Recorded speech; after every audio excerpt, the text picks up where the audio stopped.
が10年や20年生きただけのお前らなどにエルバフの高き言葉が聞こえるものか。 만약 원피스의 주인공이 루피가 아니라 우솝이었다면, 원피스를 우솝의 시점에서 본다면 우솝에게 가장 의미 있었던 에피소드는 루피와 동료가 되었을 때나 메리를 잃었을 때나 드레스로자에서 견문색을 익혔을 때가 아닐까 싶지만, 우솝의 꿈인 용감한 바다의 전사가 되는 관점에서 본다면 의미 있는 에피소드는 아마 3개일 것입니다. 소인국과 하늘섬과 거인국입니다. 소인국과 하늘섬에는 우솝을 찬양하는 동상이 세워져 있으며, 거인국은 우솝의 너무도 추상적인 꿈이 まさにこれなんだ。俺の目指す勇敢なる海の戦士ってのは。俺はこういう誇り高い男になりてえ。 조금은 와닿을 수 있는 에피소드가 될 테니 말이죠. あんた巨人になりたいんだ。 그런데 제가 거인국을 에바프라 하지 않고 거인국이라고 칭하는 이유가 있습니다. 우솝이 용감한 전사로 인정받는 세계의 에피소드가 노벨 연구소가 선정한 최고의 책 걸리버 여행기에 걸리버가 여행한 나라와 똑같기 때문이죠. 걸리버가 여행했던 소인국에서의 아주 유명한 장면은 원피스에서 그대로 차용되었으며, 하늘섬이 영감을 받은 것으로 많이 거론되는 천공의 성 라퓨타마저도 걸리버 여행기의 하늘섬의 모티브입니다. 오히려 이름을 그대로 가져다 쓴 케이스죠. 왜냐하면 걸리버가 여행했던 하늘섬의 이름은 라퓨타랍니다. 그리고 걸리버는 거인국도 여행을 하죠. 이것처럼 우솝이 용감한 바다의 전사로 인정받고 거듭나게 될 에피소드는 걸리버가 여행했던 섬들과 참 비슷한데요. 걸리버 여행기의 스토리가 이렇게 흘러갔으니 원피스도 이렇게 흘러갈 것이다라는 이야기는 지향할 것입니다. 원피스는 독자적인 세계관이니까요. 그저 새로운 관점에서 원피스를 보는 것이죠. 그렇다면 걸리버 여행기의 관점에서 원피스를 본다면, 걸리버 여행기는 섬을 여행한다기보다는 섬을 여행하여 새로운 종족을 만난다는 것에 초점이 맞춰져 있습니다. 걸리버는 소인국에서는 소인을 만나고, 거인국에서는 거인을 만나고, 라퓨타에서는 마술사 종족을 만나죠. 우솝도 그렇습니다. 소인국에 가서 소인족도 만나고, 하늘섬에 가서 날개 달린 종족도 만나고 왔죠. 하지만 아직 가보지 못한 곳이 있습니다. 바로 거인국이죠. 지금부터 우솝이 가보지 않았던 원피스의 거인국 에바프에 대하여 이야기해보려 합니다. 원피스 세계관에서 거인족의 위상은 혁명군, 해군, 해적처럼 또 하나의 세력이라고 봐도 될 정도로 강합니다. 세계 최강국, 世界一の強国と名高いエルバフの軍隊さえも我が物にできると。 빅맘을 해적왕으로 만들 수 있을 정도의 세력. もしもあの時あいつさえ黙って結婚してりゃ得られた力は強大だった。俺はとっくにカイドウも赤髪も白ひげさえもぶっ潰して今頃は海賊王になってたんだ。 세계 정부에 적이 없게 만들 수 있을 정도의 종족. 好きなだけ巨大な兵士を増産できりゃ政府に敵はいなくなる。 그것이 바로 거인족입니다. 이 거인족이 모시는 신이자 거인족이 사는 섬의 이름 엘바프는 22년 전인 2000년에 처음으로 언급이 되었는데요. 오다는 엘바프에 관하여 몇 개의 떡밥을 던져두었습니다. 엘바프의 왕자가 빅맘의 딸과 결혼하려 했다는 것, 그리고 밀짚모자 일당의 사나이 적단, 신거병의 적단의 선장 하이루딘입니다. 이 두 개의 떡밥으로 엘바프의 에피소드가 어떻게 흘러갈지 예상해보면 현재의 엘바프는 정상이 아닐 가능성이 있습니다. 그 이유는 신거병의 적단의 선장 하이루딘의 꿈이 俺は全巨人族の王になる。 엘바프의 왕이기 때문이죠. 엘바프에는 로키라는 왕자가 있습니다. 이 뜻은 엘바프도 알라바스타나 드레스로자처럼 왕실이 존재한다는 것입니다. 그런데 왕과 왕자를 무시하고 해적인 하이루딘이 엘바프의 왕이 되겠다 함은 현재 왕권을 끌어내리겠다는 것이나 다름없기 때문에 엘바프의 왕은 존경받지 못하거나 귀가 구린 전사이지 않을까 싶습니다. 그래서 엘바프의 왕자 로키는 모두에게 존경받는 거인족의 전사를 죽인 빅맘의 딸에게 청혼을 하지 않았을까도 싶습니다. 긍지 높은 엘바프의 전사라면 모든 거인족이 혐오하는 빅맘의 혈육과 결혼하려 하지는 않았을 테니까요. 하지만 이건 아주 낮은 가능성일 뿐. 뒤에서 정반대의 이야기를 들려드릴게요. 본격적으로 엘바프가 세계관에서 어떤 의미를 갖게 될지 생각해보면 엘바프는 아마 세계의 마지막 전쟁, 바로 이전의 에피소드가 될 확률이 높습니다. 그 첫 번째는 바로 종족 특성 때문인데요. 거인족은 300년 이상의 수명을 가진 종족입니다. 즉 그들의 할아버지 대만가도 공백의 100년의 역사를 알 수 있는 세대가 되죠. 이 때문에 엘바프에서 공백의 100년과 관련된 역사가 풀릴 가능성이 높습니다. 오하라의 책들과 연구들과 의지도 모두 엘바프로 가게 되었으니 이 이야기의 가능성은 더 높아지게 되죠. 그렇게 공백의 100년의 역사가 풀리면 일진모자 일당과 엘바프의 전사들은 오다가 연재 초기부터 말해오던 세계의 마지막 전쟁에 참여하게 될 확률이 높아집니다. 이것을 뒷받침하는 이야기가 하나 있죠. 신거병의 적단의 선장이자 엘바프의 왕이 꾸민 하이루딘의 배 이름 때문입니다. 하이루딘의 배 이름은 나글파르. 나글파르의 밧줄이 풀렸도다. 그 배는 동쪽에서 다가온다. 나글파르란 북유럽 신화에 나오는 배 이름입니다. 이 배는 죽은 자들의 손발톱으로 만들어졌다는 망자의 배인데요. 그 의미가 남다릅니다. 이 배가 완성된 다음은 세상의 종말이자 성경의 아마겟돈이자 아포칼립스이자 신들의 몰락이자 최후의 전쟁을 의미하는 라그나로크가 시작된다는 의미입니다. 고대 스칸디나비아인들은 나글파르의 전설을 믿고 나글파르의 완성을 지체시키기 위해 죽은 자의 손발톱을 모두 뽑는 풍습도 있었다고 하죠. 즉 북유럽 신화에서 신들에게 적대하는 마물들을 싣고 동쪽에서 달려와 최후의 전쟁을 알리는 배가 나글파르이고 그 배가 원피스에서는 하이루딘의 배 이름이라는 것입니다. 북유럽 신화의 나글파르의 의미는 원피스 세계관에서도 아주 긴밀하게 연결됩니다.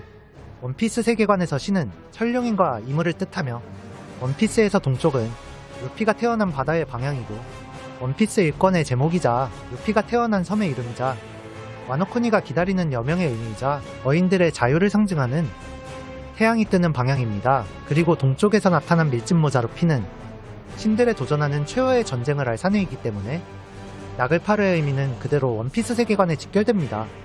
그리고 이 의미는 최후의 전쟁까지 이어질 가능성이 높습니다. 지금 오하라의 의지가 엘바프로 가 있으며 과학계의 최고 권위자인 베가펑크도 에그헤드를 탈출하여 엘바프로 향하게 될 가능성이 있고 포네그리프를 읽기 위해 불의 상처를 찾는 키드의 대사로 인해 불의 상처를 가진 남자가 현재 엘바프에 있는 하그왈디 사우로일 가능성이 생기고 이로 인해 라프텔로 가기 위해 포네그리프를 찾는 엄선된 해적들이 엘바프로 향하게 될 가능성이 생기고 이로 인해 엘바프의 모습이 처음 등장했던 865화의 숫자를 키드의 손에 새겨 넣었을 가능성이 생기고 리틀가든의 도기와 브로기가 ドリ、ブロギ、どちらかのお頭は必ず帰還し、巨兵海賊団は必ず復活する。 엘바프로 귀환한다는 대사가 실현되며 애니에스 로비의 문지기였던 오이모와 카하시가 엘바프로 향했고 루피의 사나인 거병의 적단이 오하라의 의지가 엘바프로 옮겨지는 것을 도왔기에 그들도 엘바프에서 모이게 될 확률이 높아집니다. 즉 엘바프는 최종 전쟁을 위한 집결지가 될 것이고 원피스 라그나로크의 서막이 될 수 있다는 뜻입니다. 지금까지 나글파르에서 시작하여 원피스의 최후의 전쟁까지 알아보았는데요. 북유럽 신화대로라면 최후의 전쟁을 알리며 동쪽에서 등장하는 배 나글파르의 선장이자 배의 키를 잡는 사람은 바로 로키입니다. 앞에서는 엘바프의 왕자 로키가 정상이 아닐 가능성에 대하여 이야기했지만 엘바프의 정체성은 바로 금지입니다. エルバフの名に恥じぬ戦いを。 엘바프의 왕족이 금지 없이 뒤가 더러운 족속이라면 엘바프 거인족의 매력이 엄청나게 깎여버리죠. 만약 하이루딘이 엘바프의 왕이 될 것이라면 엘바프의 왕족은 금지 높은 전사답게 명예로운 죽음을 맞이하고 하이루딘이 뒤를 잇게 되는 그림도 생각해볼 수 있을 것 같습니다. 오다가 오하라에서 끊긴 공백의 100년의 서사까지 몽땅 엘바프에 갖다 넣으며 이렇게까지 엘바프에 힘을 주는 이유는 엘바프의 모티브는 북유럽 신화와 바이킹 그 자체입니다. 해적 만화를 그리면서 바이킹과 바이킹의 신화인 북유럽 신화를 다루지 않는다는 건 엄청난 매력적인 요소를 놓치기도 하는 것이지만 원피스가 어떻게 탄생한 만화인지 아시나요? 오다에이치로가 어린 시절 가장 인상 깊게 본 만화가 있었다고 합니다. 그 내용이 내리에 꽂혀 중학생 때부터 해적 만화를 상상해왔고 원피스를 그려냈다고 합니다. 그 만화는 바로 바이킹 비키입니다. 그렇기에 바이킹을 다루는 엘바프는 여러 의미에서 힘이 들어갈 수밖에 없다는 뜻이기도 합니다. 와노쿠니보다 훨씬 말이죠. 다시 엘바프로 돌아와서 엘바프가 세계전쟁에 참여하게 된다면 엘바프는 세계와 싸울 명분이 필요합니다. 오하라의 의지를 잇고 있는 것이 엘바프라는 것에서 이미 싸울 명분은 충분합니다만 조금 더 딥하게 들어가면 동족에 관련될 확률이 높습니다. 지금부터 원피스 세계관의 종족에 대하여 이야기하려 합니다. 원피스 세계관에서 세계 정보에 눈밖에 나는 경우는 세 가지밖에 없습니다. 해적이거나 천상금을 내지 못하는 가난한 비가맹국의 국민이거나 아니면 인간 외의 종족이거나이죠. 노예리스트에서 최고가를 자랑하는 어인들은 공백의 백년이 어인들의 해방과 관련이 있을 정도로 차별의 상징이고, 소인족들은 순진하고 강하다는 이유로 천룡인이 존재하기 이전부터 인간에게 노예로 부려졌습니다. 그리고 어인족 다음으로 높은 가격을 자랑하는 것이 바로 거인족입니다. 거인족은 강하기에 그나마라도 대접을 받는 케이스이긴 하지만 세계정부에서 오랜 기간 추진해오던 인간의 거인화, 빅맘의 꾸민 가족의 거인화 같은 거인족의 종족 특수로 인하여 실험체의 대상이 되었을 확률이 큽니다. 베가펑크의 세라핌은 크다라는 특징 때문에 거인족의 혈통인자가 들어있을 확률도 높아졌죠. 즉 거인족마저도 원피스 세계관에 특수종족이 받는 서러움과 차별을 피할 수는 없었다는 뜻입니다. 이런 이유로 거인족이 전쟁을 하는 명분이 공백의 백년과 종족에 대한 차별이 된다면 원피스 세계관의 라그나로크에는 사나의 적단까지 결집하게 될 가능성이 높습니다. 引き寄せられてか計らずか麦わらのルフィの子分にと名乗り集ったくせ者七人この先確固に成長を遂げいずれ歴史に名を残す一大事件を引き起こすのだが今はまだ誰も知らない物語 왜냐하면 사나의 적단에는 소인족, 수장족, 족장족, 거인족이 모두 있기 때문입니다. 그리고 밀짚모자 일당에는 어인족이 있으며 동맹으로는 밍크족까지 있죠. 이 뜻은 발음을 틀림이라 정의하여 모든 것을 배척하는 세계정보와 달리 밀짚모자 대선단은 종족과는 관계없는 화합을 상징합니다. 그렇기에 최후의 전쟁은 종족에 대한 차별까지도 명분이 될 수 있고 세계정부는 종족차별에 대한 화살을 그대로 받게 됩니다. 종족에 대하여 더 깊이 들어가면 노예리스트에는 그 외에 종족이 있습니다. 그 종족 첫 번째는 사만족입니다. 사만족의 개하는 포네그리프를 읽을 수 있는 방법으로 통하기도 하는데 지금부터가 중요합니다. 모든 종족이 있는 빅맘의 나라에 없는 세 가지 종족이 있습니다. 俺の国にいねえ種族がまだ実は3種いるのさ。 첫 번째는 거인족입니다. 빅맘의 식인과 빅맘이 모든 엘바프 전사들에게 존경받는 요르를 죽였다는 이유로 거인족과 척을 졌기 때문이죠. 그리고 두 번째는 누나리아족입니다. 一種は歴史の彼方に消えちまったかもしれねえが、お前は生きてる。 역사저편으로 사라진 누나리아족이 빅맘의 나라에는 없었기에 킹에게 스카웃을 제안했었죠. ケング、お前がやったことは忘れてやるから、おめえうちに来いよ。まんまんま。 여기서 킹의 얼굴에 새겨진 문신을 보고 넘어가면 이 문신은 노예리스트에 새겨져 있는 문양과 같습니다. 의도한 것인지 우연일지는 알 수 없지만 누나리아족은 레드라인에 살며 신이라고 불렸었기에 현재 원피스 세계관의 가장 큰 떡밥을 가진 종족입니다. 이제 마지막 하나의 종족이 남았는데요. 저는 이 종족이 루나리아족 다음으로, 아니 어쩌면 루나리아족의 버금가는 떡밥을 가진 종족이 될 것이라 생각합니다. 와노쿠니까지는 어떤 것도 언급된 적이 없습니다만 최근 에그헤드 에피소드에서 바솔로뮤 쿠마가 특수한 종족이라는 이야기가 나왔습니다. 그리고 저는 빅맘의 나라에 없던 마지막 하나의 종족이 바솔로뮤 쿠마일 것이라 생각하고 있습니다. 바솔로뮤 쿠마가 가진 떡밥들과 어떤 잠재 능력이라는 말이 나왔기 때문이죠. 이 종족이 검은 수염의 비밀을 풀어줄 것이라고 생각합니다. 악마의 열매의 능력도 아니고 모티브까지 연결지을 필요 없이 간단하게 보도록 하겠습니다. 원피스에서 인간 이상의 능력을 가진다는 것은 네 가지뿐입니다. 과학기술을 가졌거나 패기를 익히거나 악마의 열매를 먹거나 특수한 종족이거나이죠. 네 가지 케이스 중에서 검은 수염이 어디에 속할지 생각해보면 검은 수염의 신체는 남다릅니다. 남들보다 2배 더 긴 인생, 人の倍の人生を歩んでるお前がこの状況を理解できんわけがねえ。 잠을 자지 않으며 あいつ昨日もその前も夜の停戦で寝てねえらしいぞ。寝てない自慢？ちげえよ。生まれてこの方一度も眠ったことがねえんだとよ。え、そんな人間いるのか？ 몸이 이형구조라는 것입니다. 普通の人間ならば絶対に無理だよい。だが、お前らもよく知るようにティーチは少し違う。体の構造が常人と違って異形なんだよい。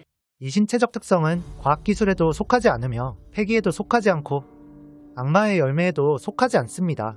그렇다면 남은 마지막 하나는 종족 특수성입니다. 현재 공개되지 않은 특수한 종족이 바솔로뮤쿠마이고 바솔로뮤쿠마도 종족의 비극을 피해가지 못한 것이 보이는 지금 이 때문에 검은 수염 어린 시절의 비극이 종족에 관련된 것이 아닐까 생각해봅니다. 즉 검은 수염과 쿠마는 같은 종족일 수 있다는 것이죠. 그 증거로 바솔로뮤쿠마의 특징인 흑갈색 피부와 곱슬 머리가 검은 수염의 외형에 똑같이 드러난 것이 아닐까 생각해봅니다. 루나리아족의 특징이 검은 피부와 백발, 검은 날개이듯이 말이죠. 그래서 지금 에그헤드 에피소드를 진행하면서 바솔로뮤쿠마의 에피소드와 검은 수염 에피소드를 같이 진행하는 것이 아닐까 싶습니다. 그리고 쿠마와 검은 수염의 관계는 어쩌면 쿠마의 딸인 보니가 그 녀석을 찾겠다고 말을 한 뒤 검은 수염과 만나게 된 것으로 이어지며 이 세 명에 대한 서사에 종족이 얽힌 것은 아닐까도 생각해봅니다. 검은 수염은 마치 루나리아족이 조이보이를 기다리고 어인족이 포세이돈을 이끌 자를 기다리고 거인족이 태양의 부활을 기리는 것과 같은 종족의 나약함과는 달리 そうここから先は俺の時代だ 지배자의 자리에 앉겠다는 결심이 선 것이 아닐까 생각해봅니다. 빌런을 매력적으로 만드는 방법은 두 가지입니다. 상식이 통하지 않는 범접할 수 없는 미친놈으로 만들거나 I don't want to kill you. You complete me. 슬픈 서사를 주고 그의 신념이 무조건 틀린 것만은 아닐 때 주인공의 버금가는 매력적인 캐릭터가 되죠. 그렇기에 세계를 지배하겠다는 검은 수염의 야욕이 종족에 대한 비극에서 시작된 것이라면 검은 수염은 세계 정부에 반하는 완벽한 서사를 갖게 된답니다. 이처럼 세계 정부는 종족에 대한 원한을 벗어날 수 없이 최후의 전쟁 라그나로크를 치르게 되는데요. 바이킹의 북유럽 신화 라그나로크에 절대 빼놓을 수 없는 것이 하나 있습니다. 로키의 자식들은 훗날의 라그나로크의 큰 적이 될 것이다. 이 예언 때문에 태어나자마자 바다에 버려진 로키의 자식 중 하나가 바로 괴물뱀 요르문간드입니다. 뱀 요르문간드는 너무도 거대해져 지구를 한 바퀴 둘러 자신의 꼬리를 물었다고 하죠. 이것은 마치 원피스의 레드라인을 묘사한다고 생각합니다. 바로 엘바프 전사들의 대사 때문이죠.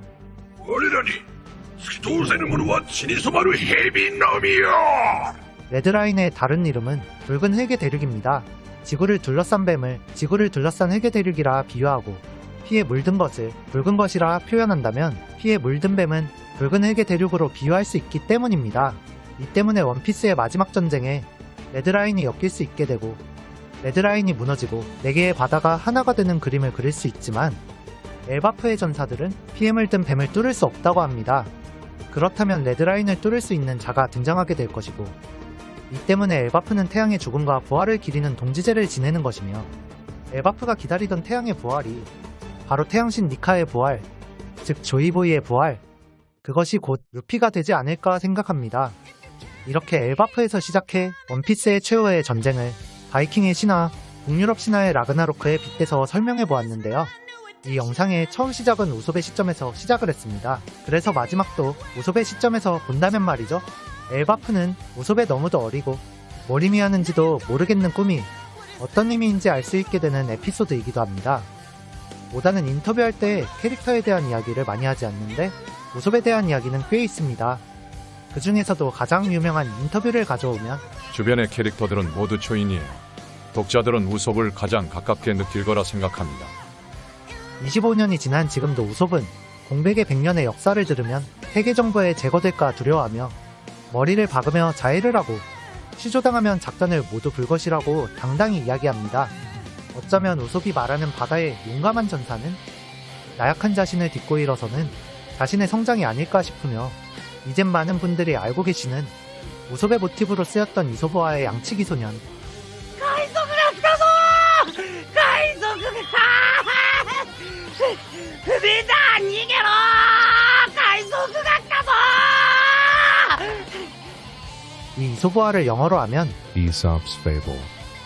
이 페이블을 거꾸로 하면 엘바프가 되는 것처럼 우솝은 엘바프와 직결되고 거기에 우솝이 처음 등장한 3권의 이름은 허풍과 금지이죠. 긍지는 엘바프의 정체성이기에 우솝의 내적, 성장이 이루어질 에피소드가 될 것은 100%입니다. 제가 좋아하는 작품 중 하나인 왕좌의 게임에는 이런 대사가 나옵니다. Winter is almost upon us. Kill the boy and let the man be born. 이것처럼 우솝은 엘바프에서 더 멋진 남자로 거듭나고 오다는 우솝이 독자들과 닮아있다고 말하면서 독자들도 긍지 있는 삶을 살며 당신의 꿈은 현실이 된다는 메시지를 우솝에게 담아둔 것이 아닐까 생각합니다. 다가오는 2023년 그리고 그 이후에도 여러분의 거짓말 같은 꿈이 꼭 현실이 되길 바라고 응원합니다. もうダメだ勝てる気がしねえ助けて助けて狙撃軍